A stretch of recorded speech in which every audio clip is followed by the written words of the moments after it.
오늘 하나님 말씀은 사도행전 1장 12절로 14절까지입니다. 함께 봉독하시겠습니다. 시작! 제자들이 감람원이라 하는 산으로부터 예루살렘에 돌아오니 이 산은 예루살렘에서 가까워 안식일에 가기 알맞은 길이라. 들어가 저희 요한은 다락에 올라가니 베드로, 요한, 야고보, 안드레와 빌립, 도마와 바돌로메, 마테와 및 알페오의 아들 야고보, 셀로딘 시몬, 야고보의 아들 유다가 다 거기 있어 여자들과 예수의 모친 마리아와 예수의 아우들로 더불어 마음을 같이하여 전혀 기도에 힘쓰니라. 아멘. 예루살렘을 여러분 머릿속에다가 시가지를 안 가보셨겠지만 그려놓으면 성경을 이해하는 데 참 도움이 될 수가 있습니다. 제가 일본에서 40년 이상을 살아도 일본의 동서남북을 구분하기가 어렵게 되어 있습니다. 반듯한 길 하나도 없이 모두 뺑뺑 옛날부터 돌려놔가지고 그래도 서울은 동경의 3분의 1 정도죠.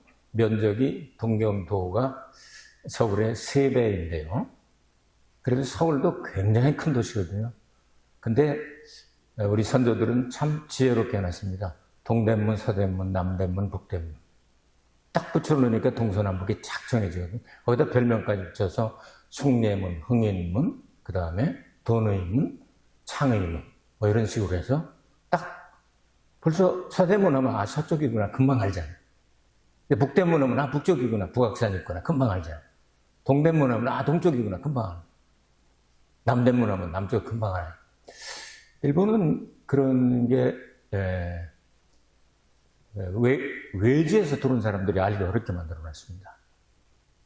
그래서 우리가 살고 있는 신주쿠 이쪽은 동경 전체로 보면 아마 서쪽으로 되겠죠. 그래서 저는 방향을 잡을 때 서쪽에 세이부 신주쿠 선으로 쭉 가는 서쪽, 그 다음에 이제 오지 여기 기타쿠에 있는 저기 북쪽, 남쪽으로 가면 이제 오타쿠하고 그 다음에 시나가와쿠하고 그 다음에 저쪽에 이제 요코하마 쪽이 남쪽이 동쪽 하면 지바 쪽으로 이렇게 고토구 강동구죠.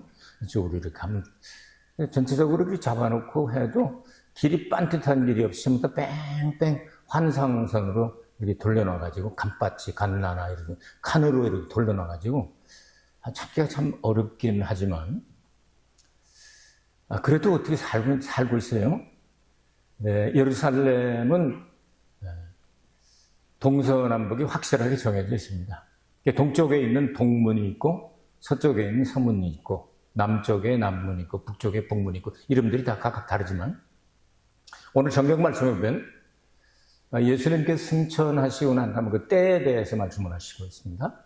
그리고 그들이 예수님 승천한 모습을 지켜본 장면과 그리고 예루살렘에 어디로 돌아와서 기도하다가 이제 결국 마지막에 2장으로 넘어가면 오순절 성령 강림날 성령을 받는 말씀으로 연결이 되고 있습니다.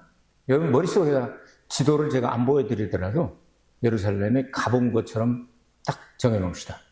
예루살렘 성전을 중심으로 해서 동쪽으로 가면 동문으로 해서 이 감람산이 있습니다. 골짜기 하나를 건너가야 감람산인데 약 1km 정도 됩니다. 안식일 날 1.1km 이상 가면 때려 죽입니다. 그렇기 때문에 더 이상 걸어가면 안 됩니다. 1.1km 정도? 그런 정도로 이제 하나의 골짜기를 건너가는데 이걸 기드론 골짜기라고 그럽니다. 그리고 감람산까지 이렇게 가서 겟세마네 동산이 있고요. 이렇게 쭉 가서 끝까지 이렇게 산 끝나는 데 가서 뚝 떨어져서 보이는 마을이 베다니. 그래서 베다니 앞까지 나가자 이렇게 돼 있죠. 그 다음에 예루살렘으로 돌아와서 그 다음에 어디로 갔습니까? 숙소가 있었죠.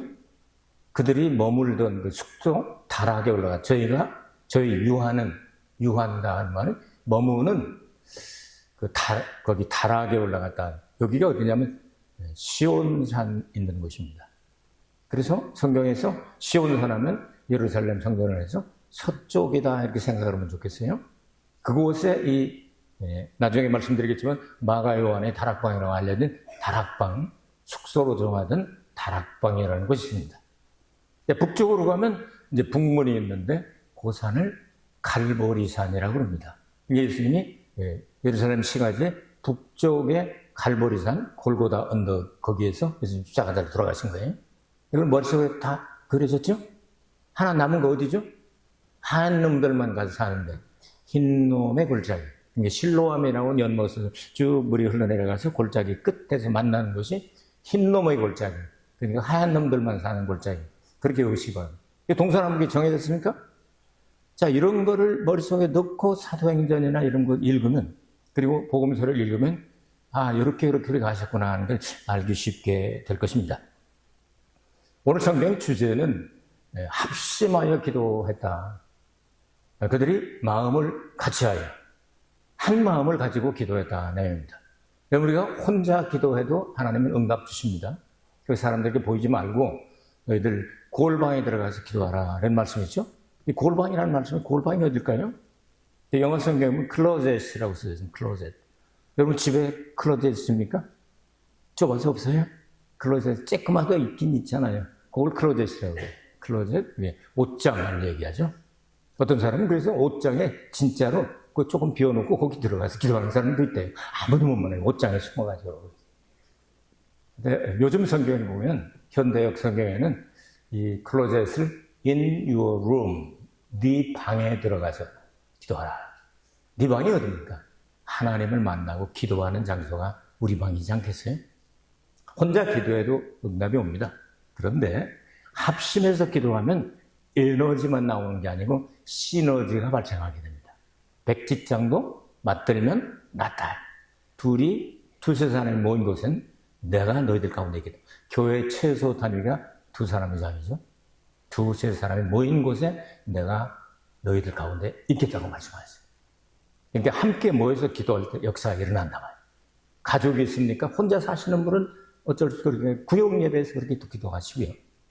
골방에서 매일 기도하시기 바랍니다. 그러나 가족이 있으면 가족들은 오늘 어린이 주일을 맞이했는데 어려서부터 예외시키지 말고 기도가 뭐냐? 공부해야지 인마. 인류대학들 가서 뭐합니까?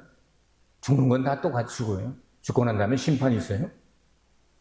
그러니까 어려서부터 구원의 확신을 심어줄 수 있도록 손에 손을 잡고 함께 기도할 때 놀라운 역사, 시너지 효과가 나타납니다.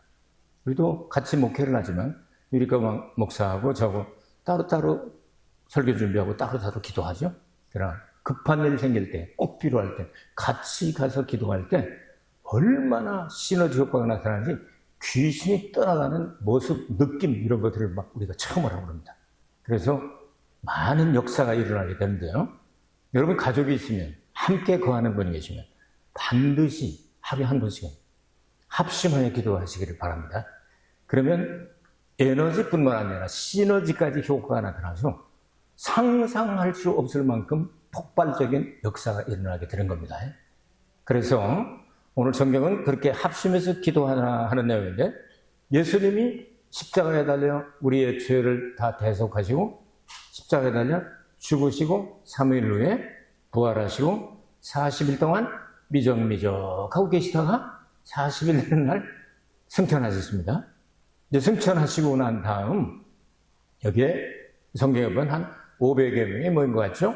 한 500여 명이 그 모습을 보았죠. 구름 타고 예수님이 오시고 천사로 나타나서 예수께서 구름 타고 올라간 그 모습 그대로 재림하시게 될 것이다. 그렇게 약속을 하고 예수님 올라가셨습니다. 그 제자들이 이제 돌아왔습니다. 그래서 기도는 골짜기를 동쪽으로 갔다가 이제 다시 서쪽으로 돌아오게 되는 거죠. 자, 성경은 두 가지를 얘기하고 있습니다. 누가복음을 누가 썼죠? 누가 갔었지. 누가죠? 누가복음을 누가 썼죠? 누가 갔었지. 누가. 그럼 사도행전은 누가 썼나요? 누가죠. 자, 사도행전은 제2편입니다. 그렇기 때문에 복음서를 읽을 때 누가복음 읽으시고 요한복음을 읽고 사도행전 읽는 그것도 중요하지만 누가복음 읽고 사도행전으로 가면 1권에서 2권으로 바로 갑니다. 여러분 이렇게 연속으로 되어 있는 만화라든지 어떤 책이 볼륨 1, 2로 되어 있다든지 이렇게 책이 차례대로 된 상하권으로 되어 있다는 이런 식으로 누가복음 읽고 그 다음에 사도행전을 읽으면 연결이 되는 거예요. 그들이 돌아와서 그들이 요한은 그랬습니다. 자, 이때는 절기가 어느 때죠? 예수님 승천하시고 열흘 후에 성령 강림 내리니까 성령 강림절, 성령 강림을 기다리면서 여기서 모여 있었던 거죠. 그 전에 예수님께서 부활하시고 난 다음에 갈릴리로 다 내려가서 만나고 그러셨어요. 베드로에게 3번 질문하시고 3번 답변하시고 갈릴리로 가서 하신 거잖아요. 여기저기 왔다 갔다 하시다가 이제 명절 때가 됐을 때 다 있는데 예루살렘을 떠나지 말고 기도하라 하는 게 승천하실 때 예수님께서 말씀하신 거예요. 승천하시기 바랍니다. 그렇죠? 사도행전 1장 읽으면 해 받으신 분 40일 동안 함께 계시고 저희들과 함께 계시고 이런 말씀을 하셨단 말이에요.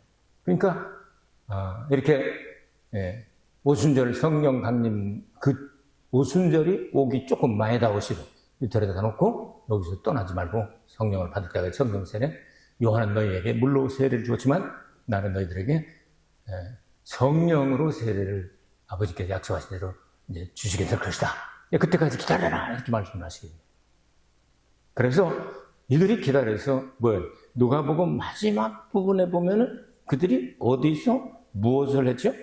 승천한 장소는 감람산이고 기도한 장소는 그들이 유하는 다락이라고 기록이 되어 있고 그 다음에 날마다 모여서 무엇을 했다고 기록을 하죠? 성경을 누가복음 24장 마지막 부분에 보면은 날마다 하나님의 집 성전에 모여서 하나님을 찬송하였다. 찬송하면 예배하는 걸 얘기하는 거죠.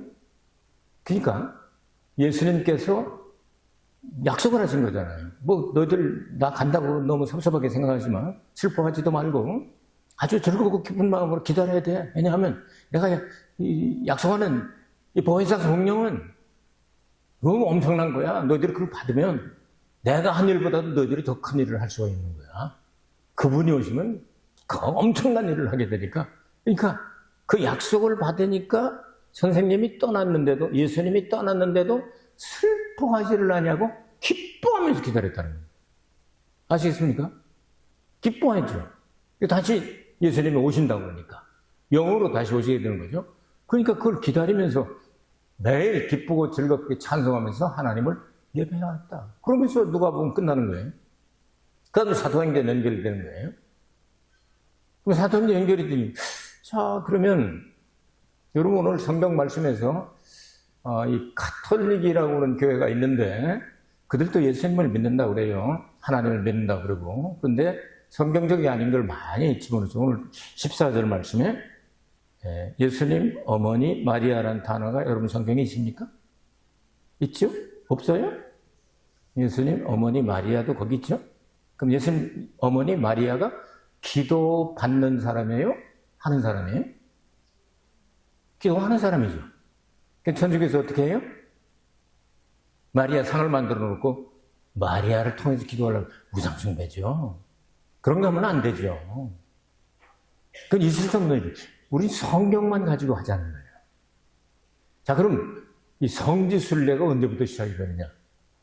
여러분, 313년에 콘스탄틴이라고 하는 이 황제가 생기다 보니까 이 기독교인들이 너무 막 순교를 당하면서 너무 많이 모여있으니까 인정하지 않으면 안 될 수밖에 없어요. 그래서 자기는 죽을 때까지 세례도 안 받았어.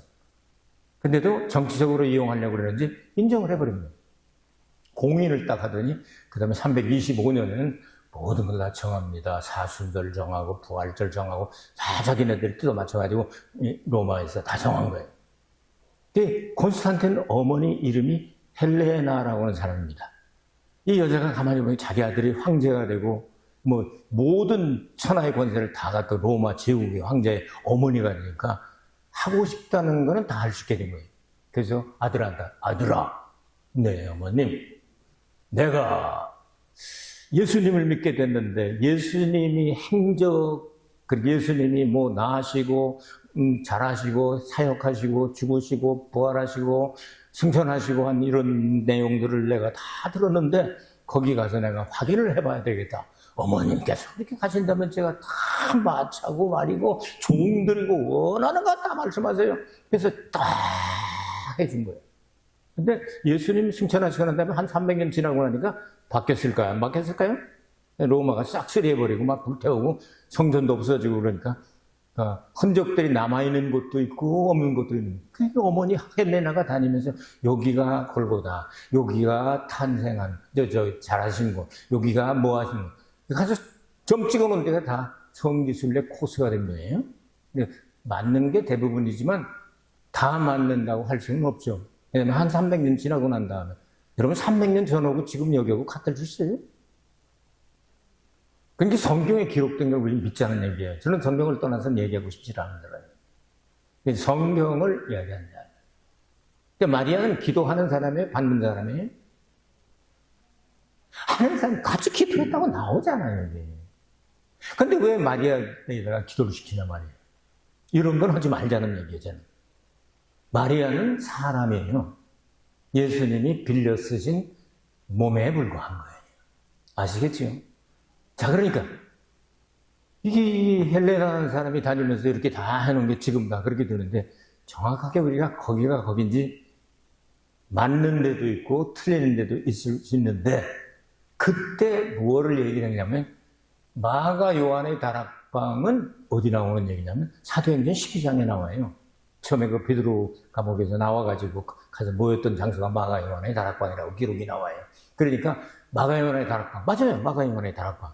부잣집이거든요. 집이 커요. 지온산에 있다고 그러죠. 예, 예루살렘의 서쪽 부분에 있습니다. 자, 엄청나게 큰 집을, 여기에 성령이 내렸다.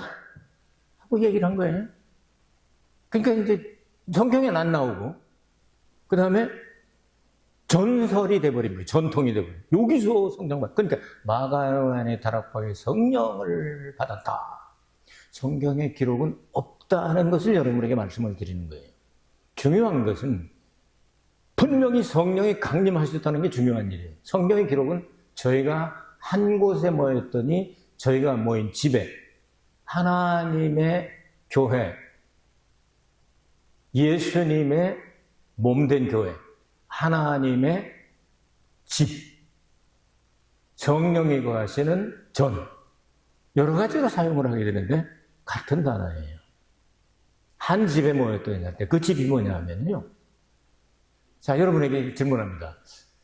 유대인들, 히브리 사람들은 율법적으로 1년에 3차례는 반드시 예루살렘 성전에 가야 합니다. 어느 날이죠? 6월절, 한 주간이죠? 오순절. 그 다음에 또 하나 뭐죠? 장막절. 3번은 반드시 가야 되는데 어디로 가죠? 첫째, 예루살렘 전체 두루두루 돌면서 여행한다. 2번째, 맛집을 찾아서 간다. 3번째, 예루살렘 성전에 모인다. 맞습니까? 예루살렘 성전은 하나님의 집이라고 그러면 같은 단어입니다. 그러면 명절에 모이는 장소가 그곳이면 성령이 임한 것도 그곳이 될 수도 있겠다. 누가가 기록한 누가복음과 그리고 사도행전을 같이 읽으면 딱 나온단 말이에요. 그러니까 사람들이 이야기한 이야기는 참고만 하시고 성경에 기록된 것을 퍼즐을 맞춰서 이럴 수 있겠다. 중요한 건 그렇게 열흘 동안 기도했다고 나오는데 누가복음에는 열흘 동안 기뻐하면서 뭐 했다고요? 찬송하여. 그러니까 주님을 예배하고. 그게 말씀도 들어갔겠죠? 예수님이 이렇게 하셨어 하면서. 그러면서 그들이 대화하면서 이렇게 복음서가 그래가지고 여러분 되게 강조점이 다르지만 맞는 거예요. 이것저것 맞춰보면 딱 맞는 거예요. 그때도 얘기들 서로 했을 거 아니에요. 왜냐하면 예수님께서 계실 때 그때 그랬잖아. 그때 그 유령이다 할 때 그때가 언제지? 맞아. 그 변화산에서 변화 드시고 내려오실 때 그거 아니야? 그 예수님 뭐 이렇게 하실 때 아니야? 이렇게 맞춘 거죠. 거기다가 마지막에 요한복음은 복음서가 기록되고 난 다음에 한 50년 뒤에 요 부분이 요게 조금 내가 볼 때는 요 부분을 요렇게 된 건데 확실하게 기록을 안 했네 하고 빠진 7가지의 기적들을 다 채워넣죠. 그리고 오병이어의 기적을 떡 먹고 흩어지는 게 아니라 예수님의 살과 피를 먹는 성찬식으로 연결시켜 놨잖아요. 이런 내용들을 알고 성경을 읽으면 좋을 수 있다. 그러니까 우리는 전통으로, 전성으로 듣기를 마가 요한의 다락방에 성령이 강림하셨다. 이렇게 하는데, 여러분, 낮에 사도들이 성령을 받았다고 하면 저녁 때 돼가지고 성도들에게도 성령이 임하게 떡을 2개 만드는 것처럼 하나 되기 시작을 하는데 3,000명이 마가 요한의 다락방 이런데 갈 수가 없겠죠. 예루살렘 성전 근처에는 뜰이 굉장히 넓어서 수만 명이 모일 수가 있습니다. 아마도 거기서 3,000명이 성령을 받지 않았겠습니까? 그래서 3,000명이 세례를 받았다고 성경 기록을 합니다. 물세례냐 성령 세례냐는 기록이 없습니다. 성경에는 저들이 세례를 받았다고 나옵니다. 아시겠죠? 성경을 바로 읽으시면 해답이 나옵니다. 그러니까 이렇게 기다리다가 성령을 받는 일이, 그리고 기도하면서, 기도에 전념하면서 바로 나오는 이야기가 가룟 유다가 죽었는데 한 사람 쳐야 되지 않겠어? 보궐 선거할 때도 기도했을 수 있죠. 이 성경에 보면은 기도와 간구했다. 원문에 그렇게 기도기. prayer라는 단어하고 supplication이라는 간구했다, 기도하고 간구했다. 이 말을 일본 성경에는 기도에 전념했다. 우리 성경에는 전혀 기도에 힘썼다. 이렇게 나와 있는데, 이 성경 원문에 있는 영어 성경을 보면은 기도하고 간구했다. 그렇게 기록을 하고 있습니다. 그런 내용들을 생각할 때, 이렇게 기도도 하고 간구도 하고 찬양도 하고 말씀도 나누고 하면서 예수님께서 너희들 열흘 동안 기다려. 성령 보낼 테니까 이렇게 말씀하지 않았어요. 그냥 기다려라. 받을 때까지 기다려라. 근데 열흘 힌트가 있죠. 다니엘 때도 열흘이 나오고 서문학교회가 환난 받을 때도 열흘이 나오고 성령 받을 때도 열흘 동안을 기다리다가 받고, 열흘은 하나님이 정하신 기간이 아니겠어요? 그날 오순절날 성령이 강림하셨다. 그 성령이 강림하셨다. 이 기도하다가 말씀 나누다가 또 찬양하다가 이렇게 돼요.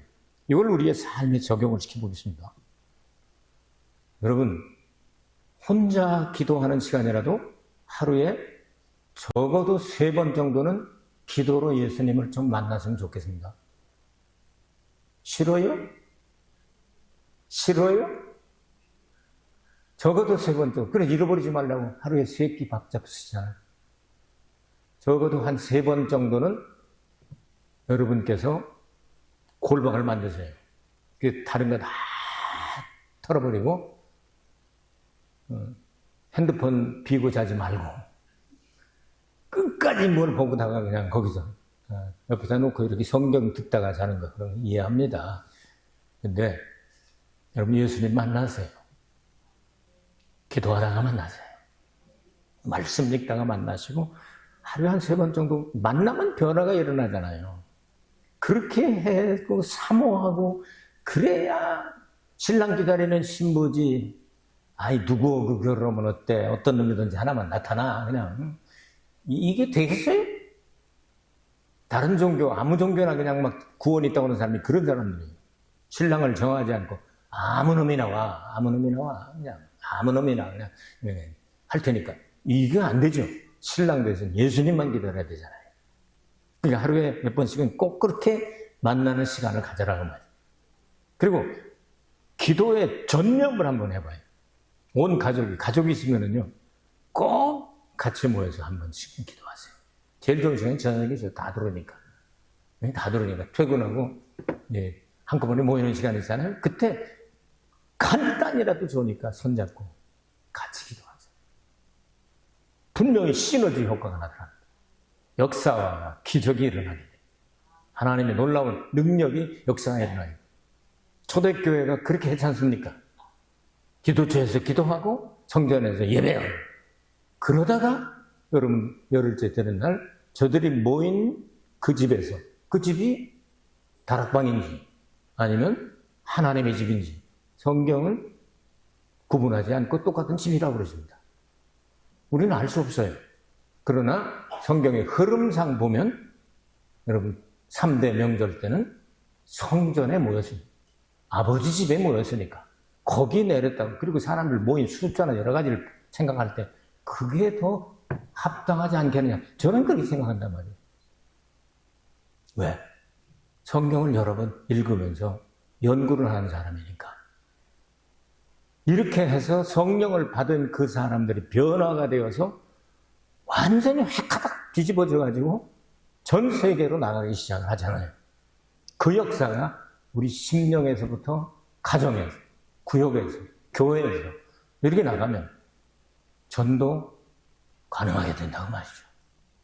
여러분 한번 생각해 보세요. 여러분 가족 가운데 영원히 다시 만날 수 없는 천국과 지옥으로 분리된 데서 고생하면서 사는 사람, 영광스럽게 사는 사람하고 나눠진다고 생각하면 억장이 안 무너집니까? 영원히 다시 못 만난다 그러면 억장이 무너질 거 아니에요. 그럼 어떻게 해야 돼요? 여러분이 믿는 예수님이 구세주라고 믿어진다면, 그분이 지금 처소를 예배하고 계신다는 게 믿어진다면 전도해야 되지 않겠어요? 그래서 같이 가야지. 제가 일본에 처음 왔을 때요, 참 놀란 게 여러 가지 있는데, 그 중에 하나가 뭐냐면, 신방을 많이 다녔습니다, 그때는. 그때는 뭐, 지금보다 젊었어요. 40년 전이니까. 엄청 신방 다니는데, 여기 다니니까 보면 일본 집도 신방 가고 그러는데, 같이도 이렇게 가고, 이제 그 옆집 또 가고 그러면, 예수님 성화를 갖다 붙여놓은 집이 있어요. 그랬더니, 저또 센세, 기 때문에 이 됐을까? 이 됐어요? 아노 가타와 도나타 됐을까? 예수님 성화를 보더니 누구니? 몰라요, 누군지 예수님인지. 사실 그림이지. 예수님 아니고 그림이니까 그분이 맞을지도 모르고. 그런데 어떤 분이 몇 년을 교회를 나왔어요? 그랬더니 일본 사람 가운데도 또 예의가 바른 분들이 있어요. 헤어질 때도 아주 멋있게 딱 인사하고 헤어지려고. 선생님 몇 년 동안 참 말씀 재밌고 성경도 많이 배우고 참 좋았습니다. 근데 이제 사요나라 할 시간이 됐습니다. 왜 그러냐? 그렇게 좋은데 왜 그러냐 그랬더니, 선생님 말씀을 들으니까 예수 안 믿으면 천국을 못 간다고 그러는데, 우리 조상들이랑 우리 식구들 여러 사람이 안 믿고 갔기 때문에 내가 떨어져서 천국으로 딱 가면 그분들이 얼마나 사비시하게 생각을 하시겠습니까? 이 이유 때문에 저는 이 가족들의 품으로 들어가기를 원해서 천국을 포기하고 그들이 있는 곳으로 가기를 원하기 때문에 사요나라 하고 그 다음은 여기까지 안 옵니다. 야, 이래서 되겠습니까, 여러분? 진짜 지독해. 고온이 시다에 이런 말이 있는데, 일본말로. 로마에 가면 로마의 법을 따르라 하는 얘기예요. 같이 모인 데서 여기서 떨어져 나가지 말라는 얘기예요. 고온이 시다가요. 여기로 쏙 들어가야 된다. 그래서 전도하기가 어려운 겁니다, 이런 사람. 거기서 떨어지면 뭐 죽는 줄로 생각을 하는 거예요. 사는 길인데 같이 죽자 이거지. 가르쳐 주세요. 일본 친구들 있으면 전도하세요. 함께 가야 되지 않겠습니까? 집중적으로 전념해서 우리 열심히 기도하고 간구하고 해서 이런 전도의 열매를 맺는 저희들이 되어야 되지 않겠습니까? 그래야 우리 교회를 세운 목적이 있고 하나님께서 기뻐하실 것입니다. 5월달 가정의 달입니다. 자녀들을 꼭 축복해 주세요. 이제 다음 주일에 제가 준비하는 기도는 안수 기도의 능력인데요. 하루에 한 번씩 뭐 싫어하건 말건 벌통을 들어서만 그냥 예수의 피를 얘기하고 그냥 하면 다음 주에 더 할게. 역사가 일어나고 기적이 일어나고 변화가. 여러분 자식을 절대로 지옥 보내지 마시기 바랍니다. 주님의 책망받을 겁니다. 반드시 여러분 가시고 싶어하는 그 하나님의 나라 같이 함께 가야 되지 않겠습니까? 요거 이 기도할 때 기도가 놀라운 능력을 발휘합니다. 더구나 이 기도를 합심하게 될 때는 시너지 효과까지 나타나서 더욱 놀라운 역사가 일어나게 될 것입니다. 5월 가정의 달을 맞이해 여러분 행복하시고요. 자녀들 꼭 예수 잘 믿게 만들고, 부모님들 아직 예수 안 믿는다면 꼭 영접시키기. 절대로 세상 떠나고 난다면 천국과 지옥을 이래까지 할 수가 없습니다. 바꿀 수가 없습니다. 살아있을 때 가능한 겁니다. 살아있을 때 여러분 좋은 일 하시기 바랍니다. 예수님의 몸된 교회, 신부의 한 부분이 되는 것이 하나님은 착한 일, 좋은 일, 선한 일이라고 말씀하십니다. 5월 한 달 동안 행복하시기를 기도하겠습니다. 은혜로우신 아버지 하나님 감사합니다. 공로 없는 저희들 예수님의 보혈로 죄 씻음 받고 성찬에 오늘 참여합니다. 가정의 날을 맞이하여 온 가정이 모두 다 예수 잘 믿고 하나님을 잘 섬기는 행복한 가정들이 되게 하여 주옵소서. 예수 그리스도의 이름으로 기도하옵나이다. 아멘.